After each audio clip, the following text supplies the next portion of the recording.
Welcome again to A Weasel, a Pickle, and Levi, a podcast with three friends. We come to you live in studio from the top of the Eiffel Tower this week. It smells like bread. There's lots of mimes. There are a lot of French-speaking people. But we're happy to be here speaking English, drinking tea, eating bread from the top of the Eiffel Tower, giving you radio magic, you, our listeners. And so we're excited to be here today. Parks, what are you doing right now? What kind of tea do you have? Les cressons. Oh my. Do you know any French? Cresson. That's actually it. What about bonjour? Oui. Yeah. Bonjour. Yes. I'm enjoying the tea and the nice fresh air up here. It's really nice, boys. It's a balmy 39 degrees. Oh yeah. That's Fahrenheit for you French people that are listening. Nicole taught me a phrase, c'est la vie. I think that's French, and that such is life. I'm going to sound like an idiot if that's not French, so we're going to move on. I'm pretty sure. Well, that's actually pronounced c'est la vie. No, it's not. Yes, No, it it's is. not. It's c'est la vie. C'est la vie. Is it really? Yes. Yeah, I think so. Oh, French is dumb. It's got like extra letters everywhere. French is really confusing. Okay, boys.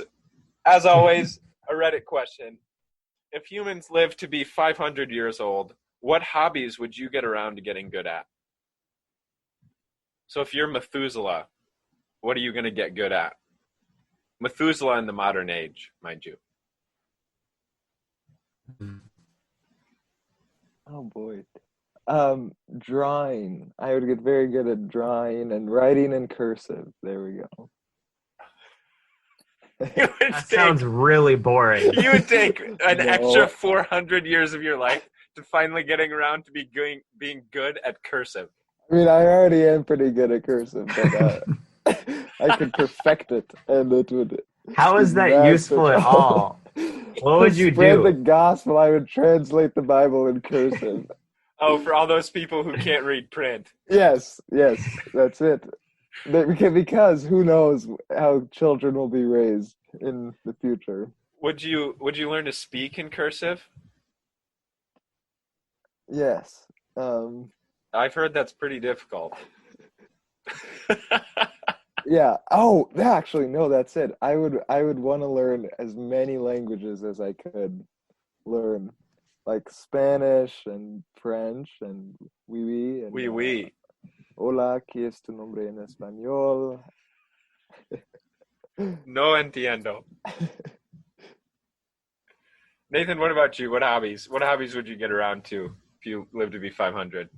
Parks obviously had the worst answer ever, so let's get this a little better. I think mine are more fun. I think I would get really good at napping, for one thing. Yeah, that's a good skill to acquire. Well, What? I would mean, learn how to play a ton of Lord. different musical instruments. Yeah. I would actually get good at the trombone, and I would probably pick up some string ones, and I'd probably never learn how to sing. To me, so singing and drawing, those two things feel so much to me just natural talent that if you don't have this natural talent, you're never really going to get super good at it. Like, I feel like I could spend 10 years trying to learn to draw, and I'd improve, but I just wouldn't get to a very good level. That's true.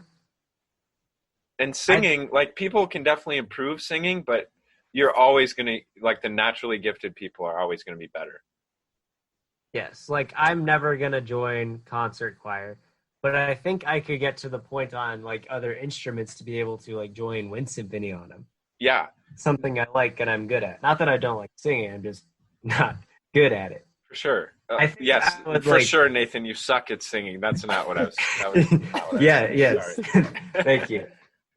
To me, that's a difference between singing and instruments. I feel like singing is more based on natural talent, but you can really learn an instrument and get super good. Certainly there are people who have more propensity for getting good at instruments.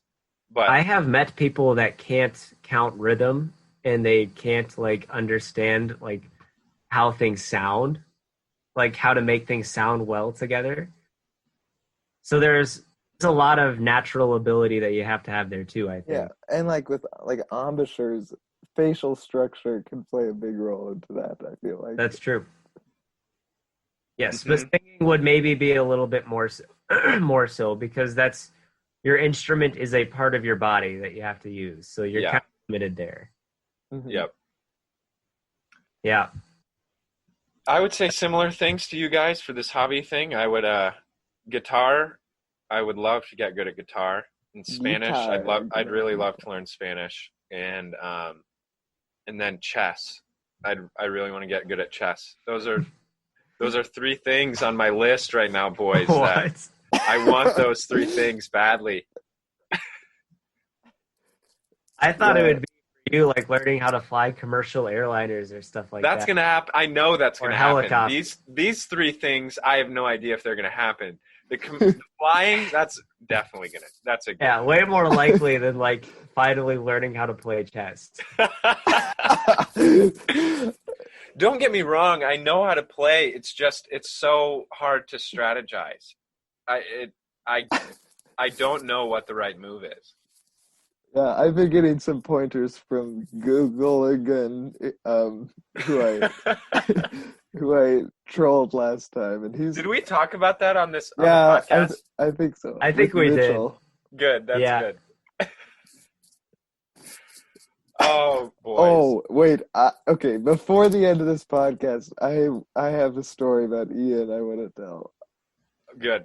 Yes, we'll have some time at the end. I already have you down. My last topic is you telling a story about something else. So you're gonna have Oh, to tell good. that story also. Wow. Sounds good. Yes, perfect. All right, transitioning from being 500 years old to now living as people who are probably only going to live to see 30. Um, that was morbid. It's sad. Yes. I mean, Parks is already 75. Look at his hairline. Okay. Got him. At least I can grow hair on my face. Other Oh, than my dab. head. Wow. Yes. Burnt to a crisp. No. All right, our quote this week is from one of our favorite men. Parks, you might not like him because you're a Wesleyan, but Nathan and I, he's a good guy. John Calvin, JC, John Calvin. Here's the quote. Quote, "A dog barks when his master is attacked. I would be a coward if I saw that God's truth is attacked and yet would remain silent." End quote. You want to hear that again? Yeah, read it again. Yeah? Okay. The That's nice for our long viewers pause. who aren't as intelligent as us. Yes, we got Okay, it. I got that it was- months ago. I understood this. A dog barks when his master is attacked. I would be a coward if I saw that God's truth is attacked and yet would remain silent. Well, that makes a lot of sense. That's very similar to saying, if somebody is trash talking Parks and they're actually serious for once, besides what normally goes on, you would get really mad, right? And you defend him. Yeah. It's kind Yes. of like if you love God and you have that relationship, if his word is getting attacked or people are slandering his name, you're going to say something. Yeah, I was gonna say yeah, name slandering. How does that I don't call people out if they say Jesus' name in vain or God's Mhm. name in vain. But There's a time where you should, though. yeah, I I think there's yeah. definitely a place for that. I don't know how to go about that. That's very hard sometimes. But it's important. I mean, I don't know.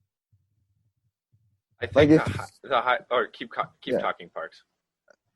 Well, I don't know if I see like a movie or a film that just has a lot of bad language in that regard, like besides just American or not American, just besides cuss words, with a lot, if there are a lot of blasphemic name callings of Jesus, then I often like discuss that at least with whoever viewed it with me. Like I at least bring that up. Mm-hmm.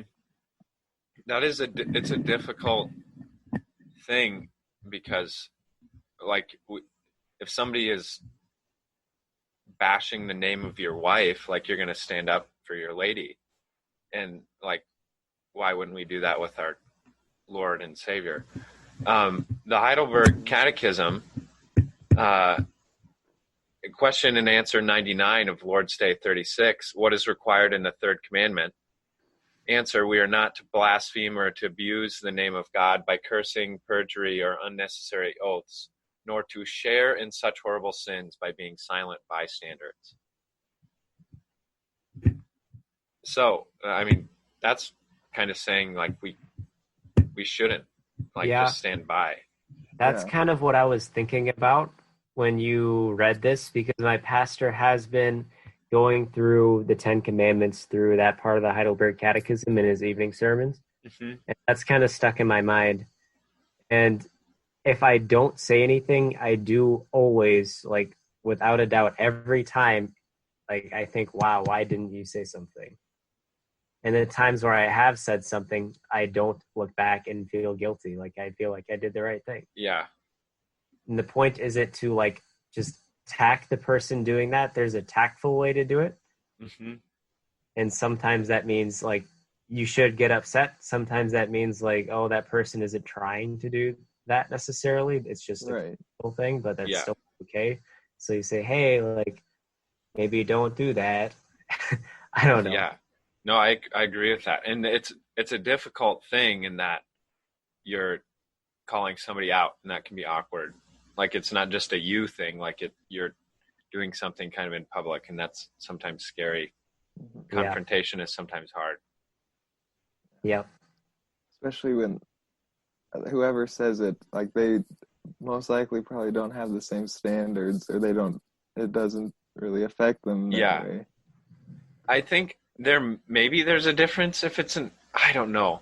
If it's an unbeliever, like, you should, like, what do you expect? Like, I don't really expect anything better from them because they're unbelievers. Like, they don't really have, like, they have standards as humans, but they're not called to the same standard as we are. But then at the same time, like, you want to defend God's name no matter what. So, right. I get more upset when Christians do it. Absolutely. And we should. Yeah. And, like, God's not going to hold those people to, like, say, yeah, it's okay. Since you don't know me, it's okay that you misuse my name. Like, it's still... Yeah. It's always offensive to him. I don't know. Well, sin is always offensive to him. Yeah. He's holy. That is true. So, like, we've talked about using God's name in vain, but what about somebody who is saying something, like, super heretical? Is that something where, because I feel like we all know people who just hop right on to people and attack them once they hear them saying something, like, anything close to maybe being wrong. I think we all know who like we're thinking of. No, we're very good and tactful and kind people. Oh, yeah. Yes. I definitely have never done this in my life. So yeah, probably not. No, I'm sure I have. But so there's a sense where you want to defend his truth, but at the same time, like, we don't have the market cornered on truth, and so maybe we're wrong, and there's a thing that's less clear in Scripture that you shouldn't just attack someone for. Like, there are things that are more clear that you need to be firm on. Yeah, like, if somebody was claiming that Jesus was not truly God and truly man, like, that's something where you should take umbrage with it. Right. Like, a good standard for that is if they can confess the Apostles' Creed with you. That's a pretty good summary of things that Christians believe together, like all of us do. Yeah, I'd agree with that. I think, like, it's important to have a discussion there. If you disagree on some, I don't know, like, lesser, and maybe that's the right word to say, some lesser idea that we have, a discussion is better than just attacking them for it. Yeah. Oh, yeah. Even if you do believe you're right, which you always are. Well, of course I am right. The one truth Yes. I've found in life that is always remaining is that I'm right. And there's like Me too, Chase. Yeah. there's a difference between someone who's, I don't know, maybe claiming something like that, or versus someone who is maybe posing a question or just curious about something. Like Absolutely. you have to be careful about not just trying to defend rather than maybe informing or just talking with them about that. Yeah. I think that's a good point, Parks. And if like it's a newer Christian especially, like there should be more grace given. Yeah. Sure. Okay, boys.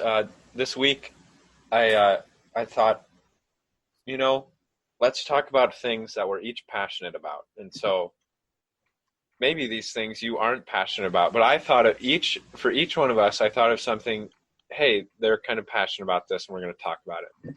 So Nathan, we're going to start with you. We're going to talk about history and geography. Ooh. I think you like those things, right? That is true. I do. Why? We're going to interview you. Why do you like these things? What do you like about them? What's some of your favorite facts, stories from history, favorite geographical places, fun facts, whatever. Go for it. Well, that's a lot of questions. You have to answer them all within 5 seconds. Go. Perfect. I would say like the biggest question there is why I like all of that. It's because I like puzzles and I like to have everything figured out. And if I'm thinking back on the past and if I can like piece it all together where everybody was at and what's going on, I can kind of think like I have it figured out. And I like maps because they're kind of ordered and stuff like that. And I think the history of people and what people have done and accomplished is really cool because there's a lot of people who have been on the earth before us, and it's nice to hear their stories. Yeah. And I like a game that has maps in it that I sometimes play, and that's fun to see too. Waging wars on countries. Huge nerd moment right there. But yes. Yeah, and Nathan. my favorite location for maps would have to be Europe. Europe was so messed up in the Middle Ages with maps because of kings and stuff. And it's really funny, like, how the governments worked. And it's really cool. So I'm thinking of, like, that map that we hang up in our dorm. In our dorm. Just wars in Germany. Yep. It's good stuff. Yeah, I like maps. Very profound statement there. That's good. Nathan, do you get into Lord of the Rings maps, locations, No. genealogies? I can't sit through a movie of Lord of the Rings. I fall asleep every single time. Oh, they're so good. Parts of them are really good. I like it. Just fall asleep every single time because I have narcolepsy. Like, yeah, that's true. Like the extended versions of them, or the No, just down? the normal ones. Oh, okay. I should try it again sometime. You should. They're good. I would probably like it. Yes. Parks, did you like history and maps in high school, geography stuff? I enjoy more so just watching historical films or documentaries. I feel like I get a lot more out of those than like reading and stuff. But I think they're cool. I appreciate Nathan's passion for this. I do too. It comes clutch in trivia competition. In trivia night. Yeah. Oh, that was a fun night. Oh my word. Can we have a plug in there? The three of us plus Mitchell Minderhout, Michael Vandentop, and Sam Landstra won the Dort trivia. 16 teams, boys, by and we came a out on long top. shot. Yes, we did. So smart. That was so fun. That was one of the best nights of the semester. It was really good. Yes. I loved that, dude. And that's our room minus Caleb Call, so. Mm-hmm. Yep, that's true. That's a fun room. Yeah. We're going to have a good time next year. Oh, yeah. Mark, the topic I thought about for you that you're passionate about is movies, and we've never talked about that on this podcast before. And I don't think you really like them, but you're just not passionate about anything, so I had to come up with something. Okay, I love music. I know you love music, and I know music in movies. Yeah, no, that's about true. music in movies, Parks. Why is music in movies so important? What's your favorite film score? Okay. Oh boy, favorite film score would. Man, that's a toughie. My favorite recent film score is 1917. I thought that was a good film score. And then I liked Joker's score a bit. Did you really? I thought you told me you didn't really like it. It kind of grew up. Well, actually, okay, I liked the original score with like just the cello, not necessarily like the songs that were used. Oh, like the Frank Sinatra songs. Yeah. But you really liked the cello. Right, yeah. That was really heavy cello-based soundtrack. Mm-hmm. Oh, yeah. I think soundtracks are like just huge factor in conveying an emotion or a well-made scene. Like the combo of like a soundtrack and a shot like in a film really like can make or break like how you view a movie. I don't know. I think it's a big portion of like I imagine watching like your favorite film without any music. It would just be weird. It would be it's weird. not good. Yeah. No. What's the like cliche saying? Music speaks where words fail, or something like that. There we go. There we are. That's it. Yeah.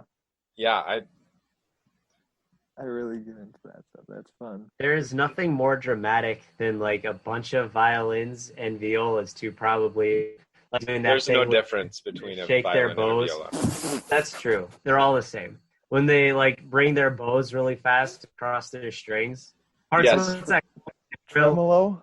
That, like a tremolo? A Sure. tremolo. I have no idea. Okay, yes. Yeah, Yes. that's always really cool in movies. It's kind of cliche, like it always happens, but it kind of needs to be there almost. Oh, yeah. Yeah, like a huge swell at some like really climatic scene. Yeah. And yes, and it has to be like an orchestra, not just a band, like band plus orchestra, full orchestra. Yes, I agree, yeah. And I don't know, with strings, I feel like you can do a lot with like texture and stuff just through like the weight of the bow. Like in Joker, look at this guy. He knows what he's talking about. But in texture Joker, of violin and cello and weight of bows. Oh yes, in Joker, like it just sounds like a raw kind of, I don't know, earthy cello sound, which is just because she's earthy. Those are actually like good words that I didn't think of, but really like do fit the sound of that soundtrack. And it's because like I cannot pronounce the composer's name. It's some Hilgungu someone. Oh my I'm sorry, but she shout out to her. She did a very good job, but she did that through like just I think pressure on the instrument. Like it had effects a lot. So yeah. Parks, how do you feel about classic John Williams music? Oh, fantastic! Like those are good. He's great. Okay, I was gonna not trust your opinion with this anymore if you didn't like it. No, John Williams. I was thinking maybe the music wasn't dark enough for you. I don't know. No, John Williams is really good. That's good. Yeah. I like Hans more than John Williams. I like the modern film score more than I like the older stuff, though. Yeah. Give me an example of Hans. Did you watch Interstellar, Nathan? No, I need to. Yeah. Inception. You watched Inception. Yes. He did that score was good. Yeah. Yeah. He did The Lion King and then The Dark Knight or the Batman movies, I think. Yep. Yeah. Okay. You said a fair amount. He's really good. Mm-hmm. I also like classical music. Classical music is good. Yeah, me too. It's good, really good for homework. Yes. Yeah, it's true. What are you passionate about, Chase?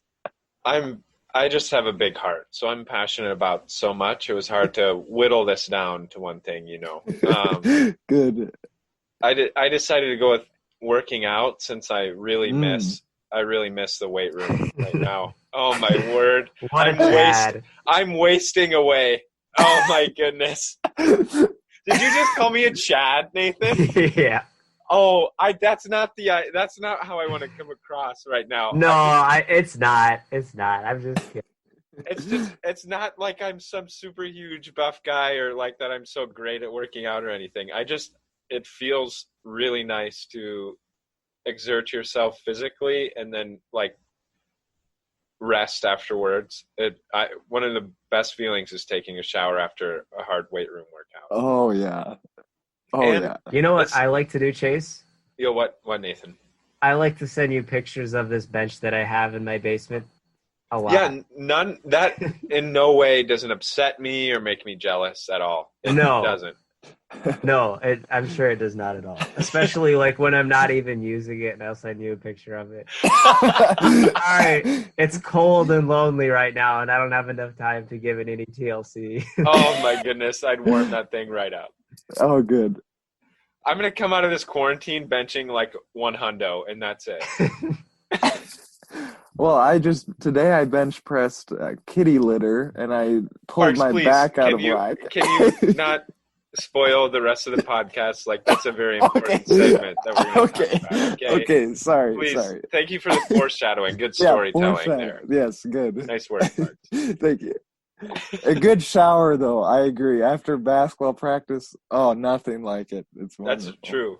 Like, showering is one of the low-key best experiences of all of life. Like, tough to beat that, Yeah. It's the little things. It's nice when you can figure out how to use the shower, though. Oh, my gosh.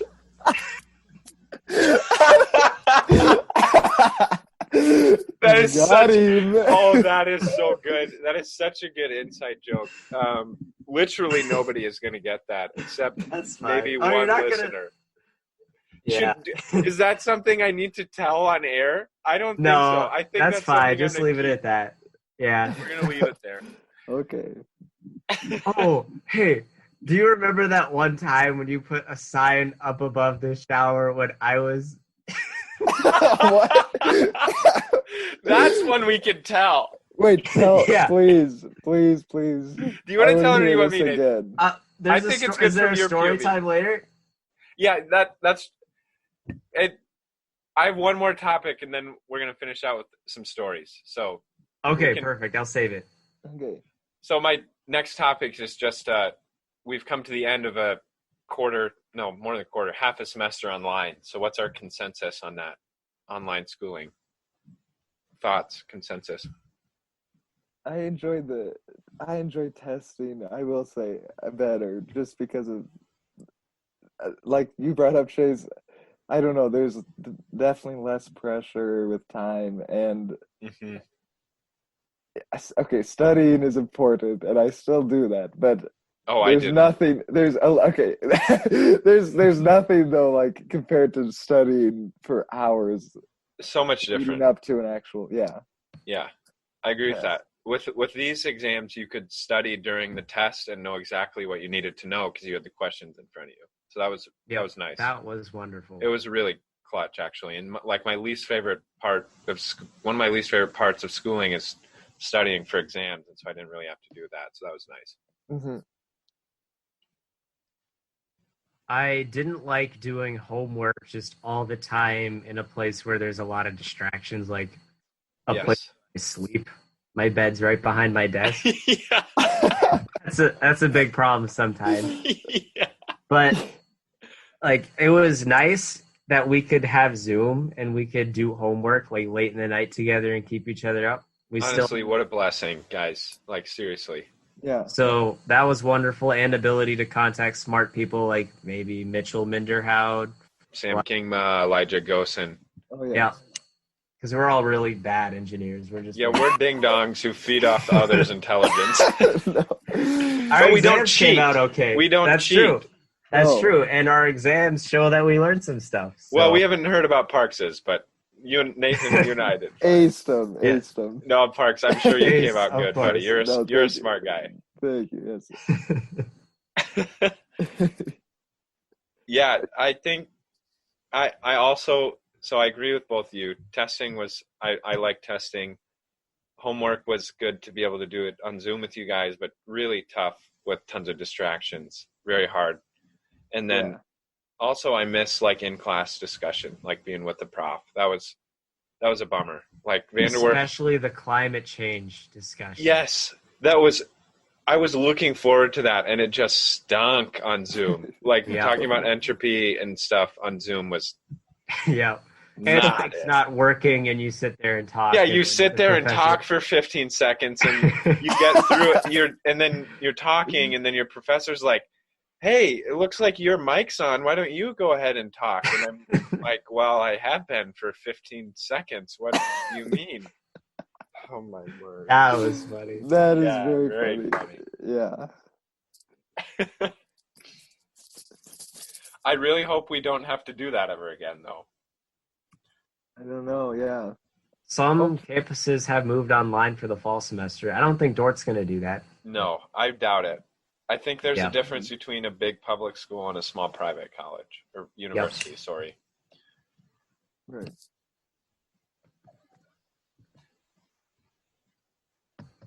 Parks. Yeah.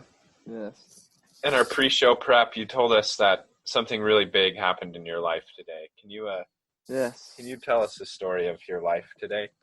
Yes. Actually, this happened yesterday. Oh, okay, yeah, preface, very but big event yesterday. it, Yeah, it's lingered onto today. Exactly. So, I shout out to my kitty Walston. Okay, he is very sweet. He's probably listening to this.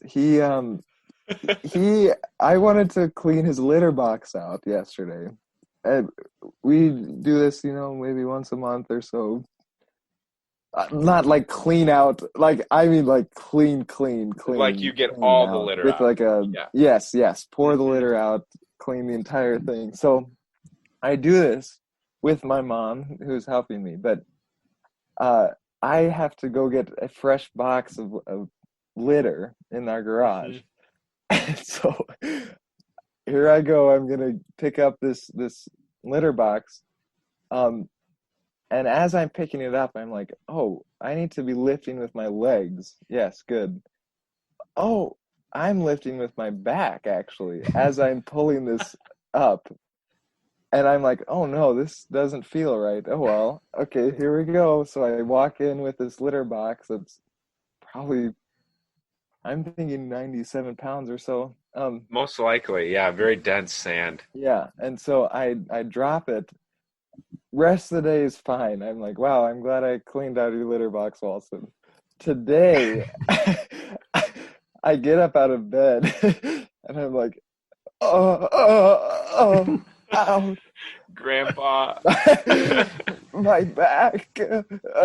And so, yeah, I pulled my back out. With Lifting a litter box. Yes. That's yes. It man. was, How far have you deteriorated in quarantine? My goodness. No, I've been working on cardio with basketball, but not. Oh yeah, the strength training has not hit the wayside. Training, yeah. But just so everyone knows, I'm recovering. Thank you for prayers, and oh my word. I should be good by tomorrow, hopefully.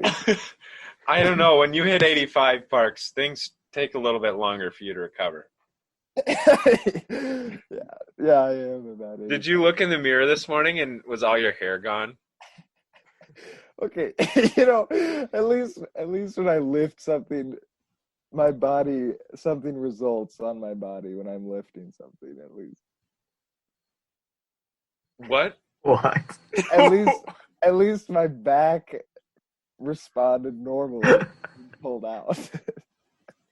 Can we just move on from that? I still don't understand what you're saying. What I was saying is, at least when I lift something happens to my body. Like gaining muscle, Oh, as in I don't. Like, Yeah. my body does not gain any muscle at all.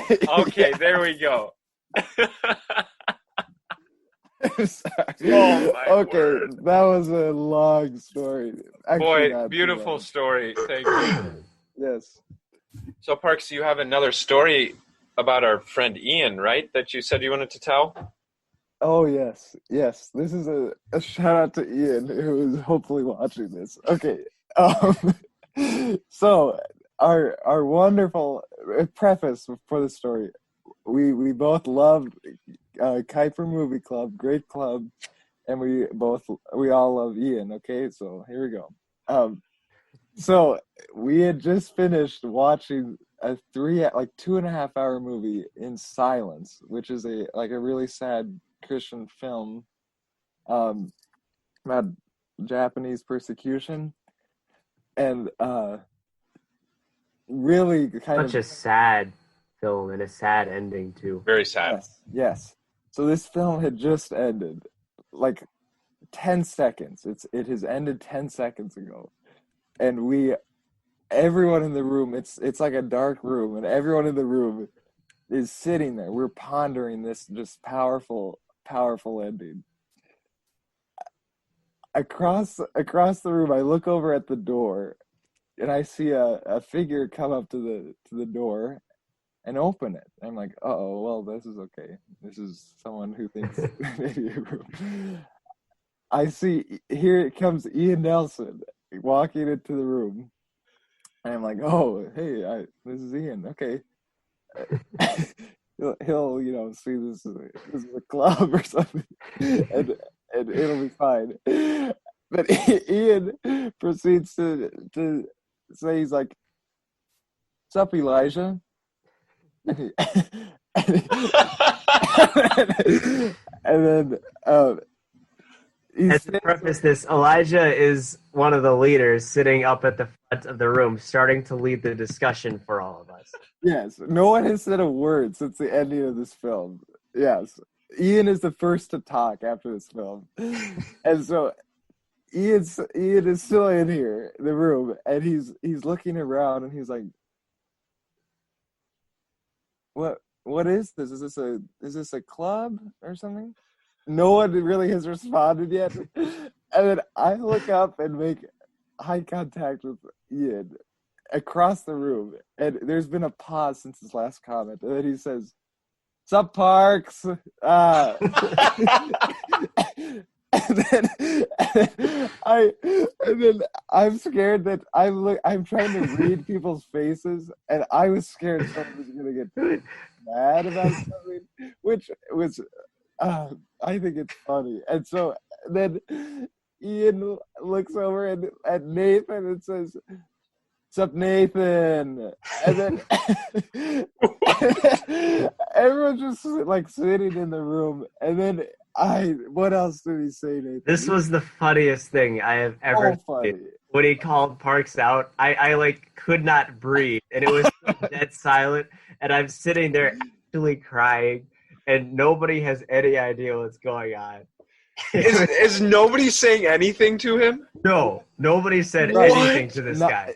Not until someone finally said, "Well, we just finished like a 3-hour movie and we're ready to discuss this." And then I think he kept talking. He like kept walking around the room, like he walked farther into the room towards theme parks. Oh, just like he fully embraced how awkward it was. Just a legendary flex. Ian is just too good. Oh, Ian, the courage and the bravery to walk into a room full of people and just be like, "Sup, guys? Hey, Parks, Elijah, what's going on here?" And Parks didn't answer at all. He just put his head down like. And then Nathan and I, after I think eventually, I don't remember how he ended it, but I think like it was funny, however he ended it. And Nathan and I desperately tried to find Ian on campus, and we finally did to congratulate him for this great feat. Ian, we know you're listening right now, and we just want to congratulate you on being such a legend. Oh, my word. What? Oh, yes. Too good. The funniest thing I've ever seen in my life. Yes. I don't understand at all what was going through his mind. Well, I don't know. I bet he knew. I think he was. He told me he was very intentional about it. Like it got to a certain point where like I got to go all in on this. I would never do something like that. I would be so embarrassed. I wouldn't have the guts to do it, but I would want to do it. Like, oh I yeah, don't know. these are the Parks. We've had many conversations about these type of really awkward things that would be so funny, but we would never do them. But Ian, the man himself, does it. Oh yes. Oh yeah. He doesn't just talk; he does. Wow, that's a beautiful story that will be cherished long into the future. Yeah. Yes. Oh yes. Nathan, do you have a story about a shower? I do, yes. So I think this happened like 2 years ago. If people get grossed out by like medical things and like maybe blood, then you should like end the podcast now. Viewer discretion is advised. Yes, thank you. So you guys, goodbye. Parks. So like 2 years ago, I found like, this is kind of gross. Like I found a plantar wart on my my word. Yeah. And I was like, oh shoot, I'm gonna go get this frozen. And so I went to the doctor and I got it frozen, and it just didn't die, and it turned into like this chonky menace like on my toe. Chonky. So over the winter break, I decided to get it frozen again before I went to Musco to start working again for my internship. And then my doctor, he pulls out one of those big cans of liquid nitrogen, and he just unloads the entire thing on my toe, the entire can. And then it wouldn't spray anymore. He took the lid off and he dumped it on my foot. Like he thought he was gonna kill it. And just the next day, I have this massive, just black blood blister on my toe. And for the next week, it kept on getting bigger to the point at which it looked like I had a sixth toe if I was wearing a It was so gross. It was awful, and it hurt so bad. It hurt worse than spraying it with this liquid nitrogen stuff. It hurt me hearing you continually whine about it. That's probably true. I couldn't walk. Yes, it was hard to walk to class. You were crawling on the floor. Oh yeah, you visited for your orchestra tour. Yeah, that was a bad night. It hurt. I took a lot of ibuprofen. I'm sorry. Yeah. So I finally got to the point where I was just sick of it, and I was like, "Hey Chase, do you have any like pencils or knives or anything? Because I'm gonna pop this thing." And like you didn't really have anything, and so like I brought a pencil and like this get knife tool set with me into the wait, a Chase pencil? Yeah. What? And I didn't have anything. I know. That's so I brought like a single Band-Aid with me, and I brought Chase just in case like, I needed help for some reason. And I go in there and I was like, okay, yeah, I'm fine. Thanks, Chase. Like maybe, I don't know. I didn't know what you were going to do. And so I go in there and I pop the thing, and it was so gross. I'm not going to go into so much detail, but it just bled and bled and bled. You were in there so long. And so I told you that because I think you were like getting ready for bed or something in our community shower there in East Hall. And I stick my head out the door, like out the curtain at a different point, and I see, I think, Jonah Bader. And I said hi to him, and I just kind of ducked back in. I was like, oh, that was probably a little weird. I didn't get out of it. And then I finished cleaning up this mess, and I get out of the shower, and I look up behind me, and you had made a sign for me, and it said something like, do not use the shower. There was blood in here. In there using the shower for like 30 minutes, and people have been coming in and out of the bathroom. And I made eye contact with Jonah Bader as I was in the shower. So I was like, what in the world do I do with this horrible like mess? And so the next day or the next couple of days, I see Jonah Bader, and I went and talked to him, and he was real confused about Yeah. in that shower. So I had to like tell this gross story in front of him and some other people in the grill, and it was it was a fun time. Yeah, he talked to me like a night or two later, I think, and he was like, yeah, there was a sign on one of the showers that there was blood in the shower and you shouldn't use it. And Chase, your roommate, pops his head out of the shower. That's so funny. I was just doing it all with the concern of the public health, Nathan. That's true. all it I'm was. sure. Yeah. Yeah, it's very considerate of you. Thank you. Oh, boys, we've done what we've always do on this program. We've made some radio magic that will just scintillating stuff that's going to bless our listeners' ears. We've crawled, we've hopped, we've skipped, and we've jumped. We've ate some bread on the top of the Eiffel Tower. And until next time.